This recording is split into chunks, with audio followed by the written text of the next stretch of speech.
Sunday ശാലോമിലേക്ക് സ്വാഗതം. ഞാൻ Jose John Mallikassery. 3 dead ബോഡികൾ കൂടി ഇസ്രായേലിന് തിരികെ ലഭിച്ചിട്ടുണ്ട്. ഇനി ലഭിക്കാനുള്ള ഡെഡ് ബോഡികളുടെ എണ്ണം 8. ഇപ്പോൾ കഴിഞ്ഞ വീഡിയോയിൽ നമ്മൾ പറഞ്ഞിരുന്നു അവർ 3 ഡെഡ് ബോഡികൾ കൊടുത്തിരുന്നു. ആ ഡെഡ് ബോഡികൾ ഒറിജിനൽ ആയിരുന്നില്ല, അത് തിരികെ അവരെ തന്നെ ഏൽപ്പിച്ചു. അത് കഴിഞ്ഞ് ഇന്നലെ കാലത്ത് 3 ഡെഡ് ബോഡികൾ ഇസ്രായേലിനെ അവർ വേറെ ഏൽപ്പിച്ചു. ആ 3 ഡെഡ് ബോഡികൾ IDF ജവാന്മാരുടെ തന്നെയാണ്. അവർ അന്ന് ഒക്ടോബർ 2023 ഈ ഹമാസ് ഭീകരരെ നേരിടുന്നതിനിടയിൽ ഇസ്രായേലിൽ വെച്ച് തന്നെ കൊല്ലപ്പെട്ടവരാണ്. അവരുടെ ശവശരീരങ്ങൾ ഇവരെ വഹിച്ചുകൊണ്ട് പോയതാണ്. ആ ശവശരീരങ്ങളാണ് ഇപ്പോൾ അതിൻ്റെ ബാക്കി വന്ന എക്സ്യൂം ചെയ്തെടുത്ത പാർട്സാണ് ഇന്നലെ തിരികെ കിട്ടിയത്. അപ്പോൾ ആ 3 ശവശരീരങ്ങൾ തിരികെ കിട്ടിയതിൻ്റെ ഭാഗമായിട്ട് ഇസ്രായേൽ 45 ശവശരീരങ്ങൾ, പാലസ്തീൻകാരുടെ ശവശരീരങ്ങൾ ഇസ്രായേൽ കസ്റ്റഡിയിലുള്ളത് അവർ തിരികെ നൽകുകയും ചെയ്തിട്ടുണ്ട്. ഞാൻ കഴിഞ്ഞ വീഡിയോയിൽ സൂചിപ്പിച്ചതുപോലെ ഇപ്പോൾ നൽകിക്കൊണ്ടിരിക്കുന്ന ഡെഡ് ബോഡികൾ, പാലസ്തീൻകാരുടെ ഡെഡ് ബോഡികൾ എന്ന് പറയുന്നത് അന്ന് ഒക്ടോബർ 2023 ഇസ്രായേൽ പ്രവേശിച്ച് അതിക്രമം കാണിച്ച ആളുകളുടേതാണ്. അവരെ അവിടെ വെച്ച് ഒന്നുകിൽ കൊന്നത് ഇസ്രായേൽക്കാർ, അന്ന് ആ ഏറ്റുമുട്ടലിൽ ഇസ്രായേലിനുള്ളിൽ വെച്ച് തന്നെ വധിച്ചത്, അല്ലെങ്കിൽ അവർ ജീവനോടെ പിടികൂടിയത്. ഞാൻ നേരത്തെ സൂചിപ്പിച്ചിരുന്നത് പോലെ അന്ന് ഇസ്രായേൽക്കാരെ എത്ര ആളുകളെ അവരുടെ ടെറിട്ടറിക്കുള്ളിൽ കടന്നു വന്ന എത്ര ആളുകളെ കൊന്നുവെന്നോ എത്ര ആളുകളെ പിടികൂടിയെന്നോ ഒന്നും യാതൊരു രേഖയും അവർ പുറത്തുവിട്ടിട്ടില്ല. നേരെ മറിച്ച് ഈ ഹമാസിന്റെ ഭീകരരെ സംബന്ധിച്ച് അവിടുന്ന് എത്ര പേര് കയറി എന്നതിനെ സംബന്ധിച്ച് അവർക്കും രേഖയില്ല. കാരണം ആദ്യം കയറിയ ആയുധധാരികളായ 3000 ഹമാസിന്റെ ഭീകരപ്രവർത്തകർ മാത്രമാണ് ഹമാസിന്റെ റെക്കോർഡിലുള്ളത്. അവരുടെ പുറകെ വന്നവർ അക്രമം കാണിക്കുവാനും പ്രത്യേകിച്ചും സ്ത്രീകളെ ഉപദ്രവിക്കുവാനായി കടന്നു വന്ന 2000-നും 3000-നും ഇടയിൽ ഉള്ള പാലസ്തീൻ നിവാസികളായിട്ടുള്ള ആളുകൾ, അവരെ സംബന്ധിച്ച് ആരൊക്കെ വന്നുവെന്നോ ആരൊക്കെ പോയി എന്നോ എന്നതിനെ സംബന്ധിച്ച് ഹമാസിന്റെ ഭാഗത്ത് യാതൊരു രേഖയുമില്ല. അതുകൊണ്ട് തന്നെ ഈ കിട്ടുന്ന ഡെഡ് ബോഡികൾ പലതും 90% അവരെ കൊണ്ട് ഐഡന്റിഫൈ ചെയ്യാൻ പറ്റുന്നില്ല. കിട്ടി നമ്മുടേതാണെന്നും പറഞ്ഞ് അവർ മാന്തിയിടുന്നു എന്നല്ലാതെ അതിൽ വേറെ ഒരു ക്ലാരിറ്റി അവർക്ക് ഇല്ല. അതിനിടയിലൂടെ രസകരമായ ഒരു കാര്യം സംഭവിച്ചത്, ഈ ഹമാസ് പാതാളത്തിലാണല്ലോ വസിക്കുന്നത്. ഇപ്പോൾ ഈ ഇസ്രായേൽ ഇപ്പം ഈ ഗാസ റീജിയൻ 2ആയിട്ട് വേർതിരിക്കപ്പെട്ടിരിക്കുകയാണ്. അതിൽ യെല്ലോ ലൈൻ എന്ന് പറയുന്ന ഒരു ഡിമാർക്കേഷൻ, അതിന്റെ കിഴക്ക് ഭാഗം മുഴുവൻ ഇസ്രായേലിന്റെ നിയന്ത്രണത്തിലാണ്. അത് ഏകദേശം ഗാസയുടെ 53% സ്ഥലം വരും. ബാക്കിയുള്ള 47% സ്ഥലം അത് ഗാസയുടെ പടിഞ്ഞാറ് ഭാഗം, കടലിനോട് ചേർന്നുള്ള ഭാഗം, അത് ആണ് IDF ഒഴിഞ്ഞുകൊടുത്ത സ്ഥലം. ആ ഒഴിഞ്ഞുകൊടുത്ത സ്ഥലത്ത് പരിപൂർണമായിട്ട് IDF ഒഴിഞ്ഞുകൊടുത്തു എന്ന് പറയാൻ പറ്റില്ല. അതിൽ തന്നെ പല റീജിയൻസ് ഉണ്ട്. അതിൽ പൂർണ്ണമായിട്ടും ഹമാസിന്റെ നിയന്ത്രണത്തിലുള്ളത് വളരെ ചെറിയൊരു റീജിയൻ മാത്രമേ ഉള്ളൂ. ഈ പറഞ്ഞ 47% സ്ഥലവും ഹമാസിന്റെ നിയന്ത്രണത്തിലൊന്നും അല്ല. ഒരു 20% താഴെ വരുന്ന സ്ഥലം മാത്രമാണ് ഹമാസിന്റെ പൂർണ്ണ നിയന്ത്രണത്തിലുള്ളത്. ബാക്കിയുള്ളത് IDFന്റെ ഒരു റീച്ചിൽ തന്നെയാണ്. അപ്പോൾ ഒരു യെല്ലോ ലൈനിന്റെ ബൗണ്ടറി എന്ന് പറഞ്ഞൊരു ബൗണ്ടറി നിശ്ചയിച്ചിട്ടുണ്ട്. ഈ പറയുന്ന ആ പർട്ടിക്കുലർ ലൈൻ അല്ല, അതിന്റെ ആ ഭാഗത്തേക്കൊന്നും അപ്രോച്ച് ചെയ്യാൻ അവർ സമ്മതിക്കില്ല. അപ്പൊ ഇവർ ഈ യെല്ലോ ലൈൻ മാർക്ക് ചെയ്ത് കഴിഞ്ഞപ്പം ഈ യെല്ലോ ലൈനിന്റെ കിഴക്ക് ഭാഗത്തേക്കുള്ള മുഴുവൻ ഭാഗവും ഇസ്രായേലിൻ്റെതാണ്. അതിന്റെ ഭാഗത്ത് ഇസ്രായേലിന് ഇനിയും കണ്ടുപിടിക്കാൻ പറ്റാത്ത തുരങ്കങ്ങൾ ഇസ്രായേൽ മാർക്ക് ചെയ്ത സ്ഥലങ്ങളിൽ തന്നെയുണ്ട്. ഇസ്രായേലിൻ്റെതെന്ന് പറഞ്ഞ് ഡിമാർക്കേറ്റ് ചെയ്തെടുത്ത സ്ഥലങ്ങളിൽ തന്നെ ഇസ്രായേലിനെ കണ്ടുപിടിക്കാൻ സാധിക്കാത്ത തുരങ്കങ്ങൾ ഇനിയും ബാക്കിയുണ്ട്. അത്തരം തുരങ്കങ്ങളിൽ 200-ലധികം ഹമാസ് ഭീകരർ ബാക്കിയിട്ട്. അപ്പൊ ഈ 200 ഹമാസ് ഭീകരർ ഈ തുരങ്കത്തിനകത്ത് പെട്ടുപോയി. അതിനകത്ത് പുറത്ത് തല കാണിച്ചു കഴിഞ്ഞാൽ എലി പുറത്തേക്ക് തലയിടുന്നത് പോലെയാണ് മണത്ത്. അപ്പം തന്നെ ഇസ്രായേൽ വെടിവെച്ച് കൊല്ലും. അപ്പൊ ഇവരൊരു ഡിമാൻഡ് വെച്ചു. അവരുടെ നെഗോഷിയേറ്റേഴ്സ്, ഈജിപ്തും ഖത്തറും ഒക്കെ ഉൾപ്പെടെയുള്ള ആളുകൾ ഈ 200 ഹമാസ് ഭീകരരെ ആ മാളത്തിൽ നിന്ന് പുറത്തു വന്ന് ആയുധം വെച്ചതിന് ശേഷം അവരെ അവിടെ നിന്ന് ഒഴിഞ്ഞു പോകാൻ, അതായത് ഹമാസിന്റെ കയ്യിലുള്ള ഭാഗത്തേക്ക്, ഗാസയുടെ പടിഞ്ഞാറ് ഭാഗത്തേക്ക് നീങ്ങാൻ അവരെ അനുവദിക്കണം എന്നുള്ള ഒരു ഡിമാൻഡ് വെച്ചു. അപ്പൊ ഈ ഡിമാൻഡ് നെതന്യാഹു അംഗീകരിച്ചു എന്ന് പറഞ്ഞൊരു വാർത്ത ടൈംസ് ഓഫ് ഇസ്രായേലിൽ പുറത്തു വന്നു. അത് പുറത്തു വന്നതോടെ വലിയ ബഹളമായി. അപ്പൊ ഇസ്രായേലിലുള്ള ഭരണപക്ഷത്തുള്ള ആളുകൾ മാത്രമല്ല, പ്രതിപക്ഷത്തുള്ള ആളുകളും നെതന്യാഹു രാജ്യത്തെ ചതിച്ചു എന്ന് പറഞ്ഞുകൊണ്ട് എല്ലാവരും ചാടി വീണു. ഈ 200 ആളുകളെ ഒന്നുകിൽ വെടിവെച്ച് കൊല്ലുകയോ അല്ലെങ്കിൽ അറസ്റ്റ് ചെയ്യുകയോ ചെയ്യണം എന്നുള്ളതാണ് രാജ്യത്ത് നിന്ന് വന്ന ഏകകണ്ഠമായ ഡിമാൻഡ്. അതിനകത്ത് ഒരു വ്യത്യാസവും ഭരണപക്ഷമെന്നോ പ്രതിപക്ഷമെന്നോ വ്യത്യാസമില്ലാതെ ഇസ്രായേൽക്കാരുടെ ഭാഗത്ത് നിന്ന് വന്ന ഒരേ ഒരു ശബ്ദം, അവരെ ഒന്നുകിൽ വെടിവെച്ച് കൊല്ലണം അല്ലെങ്കിൽ അവരെ അറസ്റ്റ് ചെയ്യണം എന്നുള്ളതാണ്. അപ്പം ഈ അറസ്റ്റ് ചെയ്യുക എന്ന് പറയുന്നത് ഹമാസ് ഭീകരരെ സംബന്ധിച്ച് വെടിവെച്ച് കൊല്ലുന്നതിനെ കഴിഞ്ഞ് ഭീകരമായ സംഗതിയാണ്. അപ്പോൾ ഇവർ പറയുന്ന ഇവർക്ക് തിരികെ കിട്ടിയ പല ഡെഡ് ബോഡികളും പുഴുങ്ങിക്കൊന്നതാണെന്നൊക്കെയാണ് അവകാശപ്പെടുന്നത്. അത് എത്രത്തോളം സത്യമുണ്ട് എന്നറിയില്ല. എന്തായാലും ഈ IDF-ന്റെ കയ്യിൽ കിട്ടിയവരൊക്കെ നന്നായിട്ട് അനുഭവിച്ചിട്ടുണ്ട് എന്ന് തന്നെയാണ് ഏകദേശം ഡെഡ് ബോഡികൾ കയ്യിൽ കിട്ടിയിട്ട് അതിൽ നിന്നുണ്ടാവുന്ന പൂർവ്വ പരിശോധനകൾ സൂചിപ്പിക്കുന്നതെന്ന് ഹമാസ് പറയുന്നു. കാരണം പലരുടെയും മുഖത്തെയൊക്കെ ഇറച്ചി ഉരുകിയാണ് തീർന്നു പോയത് എന്നാണ് അവർ പറയുന്നത്. അപ്പോൾ എന്ത് തരത്തിലുള്ള ഹീറ്റ് ട്രീറ്റ്മെന്റിനാണ് ഇവർ വിധേയമാക്കിയിട്ടുള്ളത് എന്നറിയില്ല. അപ്പൊ അതുകൊണ്ട് IDF-ന്റെ കയ്യിൽ പെടുക എന്ന് പറയുന്നത്, അതായത് ഒരു ഹമാസ് ഭീകരൻ IDF-ന്റെ കയ്യിൽ പെടുക എന്ന് പറയുന്നത് അവനെ സംബന്ധിച്ച് ഏകദേശം സർവ്വഹൂറികളെയും അവൻ കാണും ഇവരുടെ കയ്യിലിരിക്കുന്ന സമയത്ത്. അപ്പൊ അത് എങ്ങനെയെങ്കിലും ഒഴിവാക്കണം. അപ്പൊ ഇത് ഇങ്ങനെ വലിയ ബഹളമായി, ഇസ്രായേൽ വലിയ ബഹളമായി. അപ്പൊ ഇസ്രായേൽ വലിയ ബഹളമായ സമയത്ത് നെതന്യാഹു നേരിട്ട് വന്ന് പറഞ്ഞു അങ്ങനെ ഒരു കാര്യം ഉണ്ടായിട്ടില്ല. ഈ 200 ആളുകളെ ഒന്നുകിൽ കൊല്ലും അല്ലെങ്കിൽ അറസ്റ്റ് ചെയ്യും. ഒരു കാരണവശാലും അവരെ ആയുധം വെച്ചതിന് ശേഷം പോകാൻ സമ്മതിക്കില്ല. അങ്ങനെ ആയുധം വെക്കാൻ നിങ്ങൾക്ക് ഉദ്ദേശമുണ്ടെങ്കിൽ ഒരു ഓപ്ഷൻ തരാം.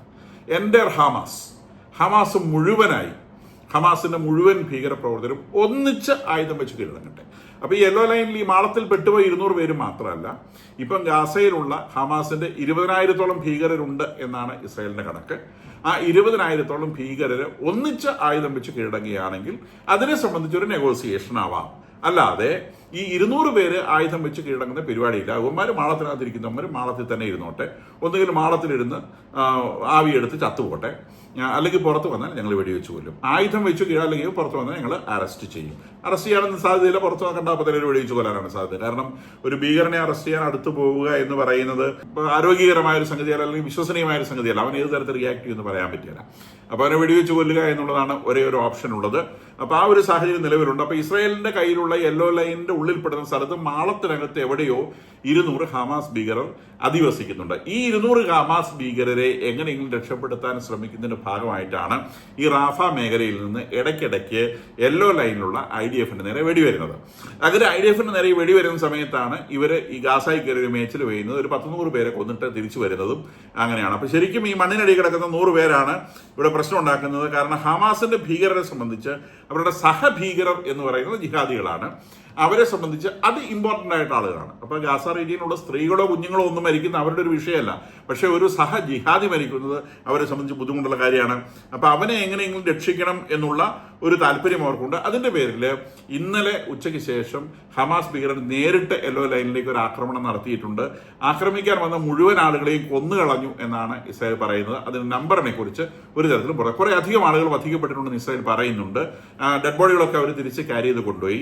അപ്പോൾ അതിനെക്കുറിച്ച് ഗാസയിൽ നിന്ന് ഒരു അക്ഷരം പോലും പുറത്തേക്ക് ആരും സംസാരിച്ചിട്ടില്ല, ഹമാസും സംസാരിച്ചിട്ടില്ല. അപ്പൊ അത് അവരുടെ ഭീകരപ്രവർത്തകർ മാത്രമാണ് മരിച്ചത്. അവർക്ക് മൂടുപടമൊന്നും കുഞ്ഞുങ്ങളെ കൊണ്ടോ അല്ലെ സ്ത്രീകളെ കൊണ്ടോ അവർക്കൊരു മൂടുപടം സൃഷ്ടിച്ച് പുറത്തു വരാൻ സാധിച്ചില്ല എന്ന് വേണം വിചാരിക്കാൻ. ഇതാണ് ഇപ്പോൾ സംഭവിക്കുന്ന കാര്യം. കൂടാതെ ലെബനോണിൽ നമ്മൾ കഴിഞ്ഞ വീഡിയോയിൽ സൂചിപ്പിച്ചതുപോലെ കാര്യമായ ഹിസ്ബുള്ള ബിൽഡപ്പുകൾ നടക്കുന്നുണ്ട് എന്നാണ് ഇസ്രായേൽ വിശ്വസിക്കുന്നത്. അതുകൊണ്ട് തന്നെ ലെബനോണിലേക്കുള്ള ആക്രമണം ഇസ്രായേൽ വളരെയധികം ശക്തിപ്പെടുത്തിയിട്ടുണ്ട്. ഇന്നലെ 2 ഗ്രാമങ്ങൾക്ക് നേരെ തന്നെ ഇസ്രായേൽ ഓപ്പൺ അറ്റാക്ക് നടത്തിയിട്ടുണ്ട്. ആദ്യം ലെബനീസ് പ്രധാനമന്ത്രി ഒന്ന് കയർത്ത് കാണിക്കുകയും ചെയ്തു. ഇനി IDF ആക്രമിച്ചാൽ നിങ്ങൾ തിരിച്ചടിക്കുമെന്ന് പറഞ്ഞു. അപ്പോൾ ഇസ്രായേൽ പറഞ്ഞു 1 വർഷത്തിലധികമായി നിങ്ങളെ ഹിസ്ബുള്ള ഭീകരന്മാരെ ഡിസാം ചെയ്യാമെന്ന് ഏറ്റിട്ട് ഒറ്റയൊരുത്തരം ഡിസാം ചെയ്യാൻ നിങ്ങൾക്ക് സാധിച്ചിട്ടില്ല. ഈ പണി നിങ്ങളെ കൊണ്ട് സാധിക്കില്ല, ഞങ്ങൾ ഈ പണി ചെയ്തോളാം എന്ന് പറഞ്ഞുകൊണ്ട് ഇസ്രായേൽ ഇന്നലെ യുദ്ധസമാനമായ രീതിയിൽ ലെബനോണിൽ കയറി ആക്രമിച്ചിട്ടുണ്ട്. അപ്പോൾ ലെബനോണിന്റെ പ്രസിഡന്റ് എന്ന് പറയുന്നത് നമുക്ക് ചർച്ചകളിലൂടെ ഈ വിഷയം പരിഹരിക്കാം എന്നാണ്. ഇസ്രായേൽ പറഞ്ഞത് ചർച്ച ചെയ്താൽ ഈ വിഷയം പരിഹാരമാവില്ല, ഹിസ്ബുള്ളക്കാരിൽ നിന്ന് തോക്ക് വാങ്ങിയാൽ മാത്രമേ ഈ പ്രശ്നം പരിഹാരമാവുള്ളൂ, നിങ്ങളെ കൊണ്ട് പറ്റിയാരെങ്കിലും അത് പറ, ഞങ്ങൾ ചെയ്തോളാം എന്നുള്ളതാണ് ഇസ്രായേലിന്റെ നിലപാട്. കാരണം നമ്മൾ സൂചിപ്പിച്ചതുപോലെ അങ്ങ് ഇറാഖ് മുതൽ ഇസ്രായേലിനെതിരെ ബിൽഡപ്പ് നടക്കുന്നുണ്ട്, വലിയ തോതിൽ ബിൽഡപ്പ് നടക്കുന്നുണ്ട്. അപ്പോൾ അതുകൊണ്ട് ഇസ്രായേൽ ഏത് നിമിഷവും ഒരു വലിയ ആക്രമണം ഇസ്രായേലിന് നേരെ പ്രതീക്ഷിക്കുന്നുമുണ്ട്. അപ്പോൾ അതുകൊണ്ട് ഇസ്രായേൽ പ്രധാനമന്ത്രി ഇന്നലെ പാർലമെന്റിൽ പറഞ്ഞത് നമ്മൾ അതിശക്തരാണ്, നമ്മളുടെ നേരെ ഒന്നും ചെയ്യുവാൻ ഈ പടിഞ്ഞാറൻ ഏഷ്യയുടെ ഭാഗത്തുള്ള അല്ലെങ്കിൽ മിഡിൽ ഈസ്റ്റ് എന്ന് വിളിക്കുന്ന ഈ സ്ഥലത്തുള്ള ഒരു ആൾക്കും നമ്മളുടെ നേരെ ഒന്നും ചെയ്യാനാവില്ല. ഈ ഇസ്ലാമിക രാജ്യങ്ങളെല്ലാം കൂടി ചേർന്നാലും നമ്മളെ ഒന്നും ചെയ്യുകയില്ല എന്ന് ഇന്നലെ അദ്ദേഹം അവരുടെ പാർലമെന്റിന് ഉറപ്പ് കൊടുത്തിട്ടുണ്ട്. ഈ യുദ്ധം തുടങ്ങിയതിന് ശേഷം നമ്മൾ 10 മടങ്ങ് അധികം ശക്തരായി എന്നാണ് അദ്ദേഹം പറഞ്ഞത്. പ്രത്യേകിച്ചും ഈ ലേസർ ആയുധങ്ങൾ ആർമിയിലേക്ക് ഇൻകോർപ്പറേറ്റ് ചെയ്തതോടെ ഇസ്രായേൽ ആർമിയുടെ ശക്തി അത് അളക്കാനാവാത്ത വിധം വളർന്നിട്ടുണ്ട് എന്നാണ് അന്താരാഷ്ട്ര മാധ്യമങ്ങൾ സൂചിപ്പിക്കുന്നത്. അതിനിടയിലൂടെ ഇന്നലെ അമേരിക്കയുടെ director general of intelligence Tulsi Gabbard ഇസ്രായേലിലെത്തിയിട്ടുണ്ട്. അപ്പോൾ അവർ അമേരിക്കയിൽ നിന്ന് ഏറ്റവും ടോപ്പ് ഒഫീഷ്യൽസ് ആരെങ്കിലും ഒരാൾ നിരന്തരമായി ഇസ്രായേൽ ഉണ്ട് എന്നുള്ളതാണ് ഇപ്പോഴത്തെ അവസ്ഥ. കാരണം നെതന്യാഹുവിനെ വട്ടം പിടിച്ച് അരക്കി പിടിച്ച് നിർത്താതെ അദ്ദേഹം നിൽക്കുകയില്ല. അദ്ദേഹം ഒരു അഴിച്ചുവിട്ട ഒരു കുതിരയെ പോലെയാണ്, കുതിക്കാൻ നിൽക്കുകയാണ്. അപ്പോൾ ഏത് നിമിഷവും ഈ സീസ് ഫയർ അവസാനിക്കുമെന്നുള്ള ഭയം കൊണ്ട് അമേരിക്കൻ ഒഫീഷ്യൽസ് ഒരു ദിവസം പോലും വിടാതെ ഇസ്രായേൽ നിരന്തരമായിട്ടുണ്ട്. അപ്പോൾ ഇവരുടെ ഈ civil military coordination centre visit ചെയ്യാൻ വന്നു എന്നാണ് പറയുന്നത്. അത് സ്ഥാപിച്ചിട്ടുള്ളത് കിരിയാത്ത് ഗാത്ത് എന്ന് പറയുന്ന ഗാസയുടെയും ഇസ്രായേലിന്റെയും ബോർഡർ റീജിയനിൽ ഇസ്രായേലിന്റെ ഉള്ളിലാണ്. അവിടെയാണ് ഈ സംഗതി ഉള്ളത്. അപ്പോൾ അവിടെയാണ് 200 അമേരിക്കൻ പട്ടാളക്കാർ, ഞാൻ നേരത്തെ സൂചിപ്പിച്ചത് വളരെ സീനിയർ ആയിട്ടുള്ള പട്ടാളക്കാരാണ്, ഓരോരോ മേഖലയിലും എക്സ്പേർട്സ് ആയിട്ടുള്ളവരാണ്. പ്രധാനമായിട്ടും ഇന്റലിജൻസ് വർക്കുകളും കോർഡിനേഷൻ കാര്യങ്ങളൊക്കെയാണ് അവർ ചെയ്യുന്നത്. അവരെ കൂടാതെ അവിടെ 20 രാജ്യങ്ങളുടെ പ്രതിനിധികളുണ്ട്. കൂടാതെ 40-ലധികം NGOസിന്റെ പ്രതിനിധികളും അവിടെയുണ്ട്. അതാണ് സിവിൽ മിലിറ്ററി കോർഡിനേഷൻ സെന്റർ എന്ന് പറയുന്നത്. അത് കിരിയാത്ത് ഗാത്തിലാണ്, ഇസ്രായേലിനുള്ളിലാണ്, പക്ഷേ ഗാസയുടെ ബോർഡറിലാണ്. അപ്പൊ അവിടെ നിരന്തരമായി അമേരിക്കയുടെ സാന്നിധ്യമുണ്ട്. ഒരു യുദ്ധത്തിലേക്ക് ഒരിക്കലും പോവാതെ സീസ് ഫയർ എങ്ങനെയും പിടിച്ചു നിർത്തുക എന്നുള്ള ലക്ഷ്യത്തോടുകൂടി അമേരിക്ക വേർത്ത് നിൽക്കുന്നുണ്ട് എന്ന് വേണം നമ്മൾ മനസ്സിലാക്കാൻ.